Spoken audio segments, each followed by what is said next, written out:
What's going on, boomers and zoomers? Welcome back to another Jump Force video. Today we're going to be creating Leorio, one of my favourite Hunter x Hunter characters. I'm firstly going to show you guys how to customise and outfit this character, as well as going through the moveset that I use, as well as some alternate options. Anyway, let's get into it. This is the version of Leorio we're going to be creating, his standard blue suit attire we see him most commonly wear. This is the only outfit I know of for this character and is also very simple to recreate in Jump Force. So why did I choose Leorio to recreate? For starters, I've already said he's one of my favourite Hunter x Hunter characters, bested only by the main man Gon. I knew from the first time I saw the Hunter x Hunter opening that I wish Leorio was in Jump Force, but he isn't, so here we are.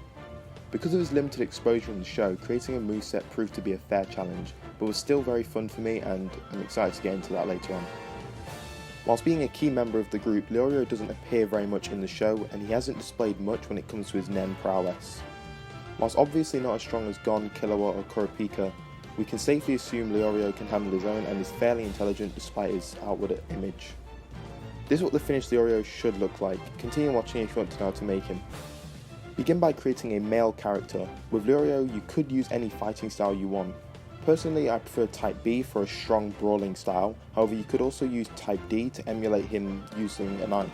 I don't like that so much, so I stuck with Type B.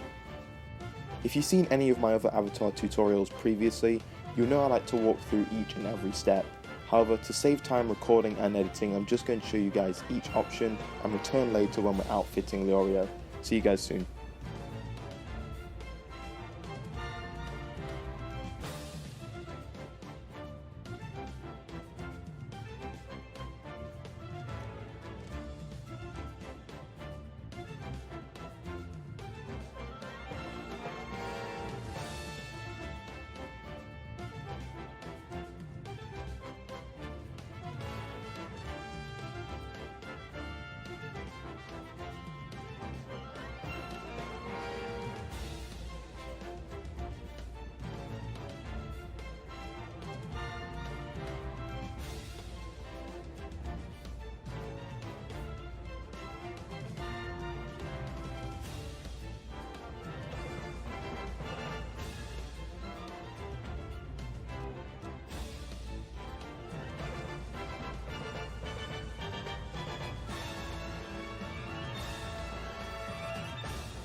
Clothing Leorio is very simple. Every item you need can be found at the general shop in the main lobby. Pick up the suit top male number 3 and slacks number 3 for the suit. Then get leather shoes number 6 for his feet and glasses number 5 for his accessory. I'd say having the glasses is completely optional as it looks much different to how they look in the show. I decided to keep them on because I still like how that looks, but like I say, it's completely optional whether you want to go with the glasses or not. The abilities is where this gets interesting. As I said before, Leorio hasn't shown much of what he can do in the show. I have one set of abilities with somewhat direct ties to the show, however you can mix and match these abilities with many others I'll go over. No abilities are absolutely necessary, so pick and choose whatever you want and whatever feels comfortable for you. Leorio is an emitter, which is a Nen user who can project their aura. Whilst usually focused on ranged abilities for combat, Leorio has displayed a limited yet interesting use of his aura. Now I am going to put a little bit of a disclaimer here. I will be referencing the Hunter x Hunter anime and manga when I talk about Leorio's abilities here. Nothing will spoil the show at all, but just in case you may want to skip this portion of the video after applying the abilities. I'll have the abilities listed on the screen so you can also mute my volume so you don't know what I'm actually talking about in relation to the show. For Leorio's first ability, I use Rising Dragon Punch from Dragon Shiryu's moveset. This ability is in reference to his teleporting punch ability. Really, there's no specific ability that draws parallel to this attack. Personally, I think that Rising Dragon Punch is the best option to emulate this attack. Alternatively, you could use 6 Powers Finger Pistol as a literal teleporting melee attack. Or really, you could go for any physical attack here such as Deku's Detroit Smash, Yusuke's Spirit Wave, or Kenshiro's Awakening of the Senses. For a second ability, I decided to go with Fortify from Gon's moveset. Any Nen user in Hunter x Hunter should already be proficient with this ability as it's the most basic use of Nen there is. So it makes sense from that perspective, but also when Leorio meets back up with his friends in the show, he only knows this one ability, so it's sort of a reference to that. I can understand that Fortify isn't the most exciting ability to play around with, so feel free to replace it with one of the alternate abilities I mentioned earlier. I'd recommend Yusuke's Spirit Wave or Gatotsu to emulate his use of a knife. For Leorio's third ability, I've given him Dragon Breath from Sabo's moveset. Much like his first ability, you'll need to use your imagination to see how this works. I think I've got a fairly solid comparison here. This is supposed to replicate his Ultrasound ability, something that has been used in the manga but not in the anime.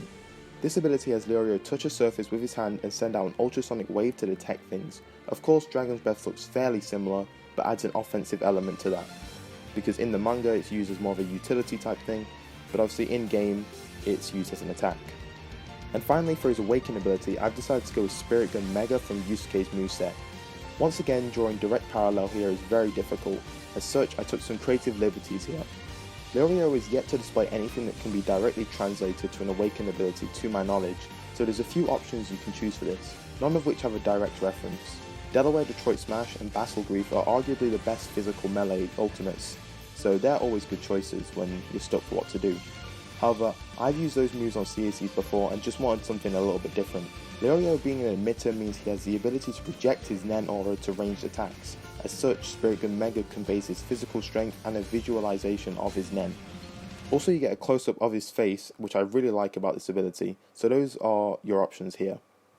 So yeah guys, I hope you enjoyed this avatar tutorial. Once again, I had a lot of fun making it and plan to continue this series in the future.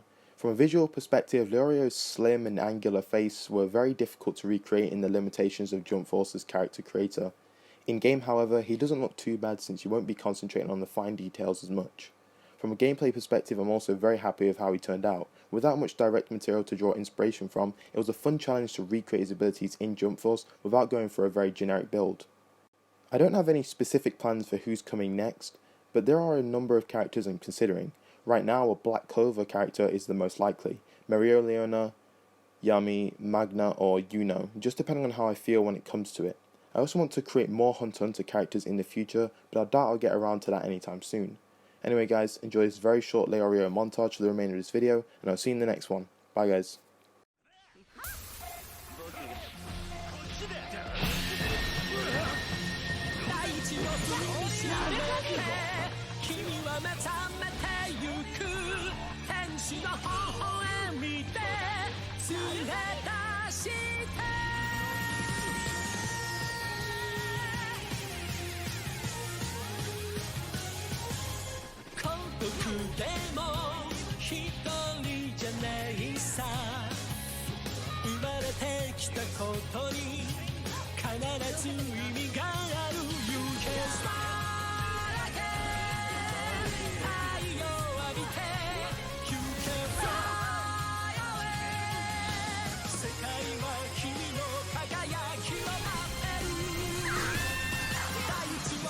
She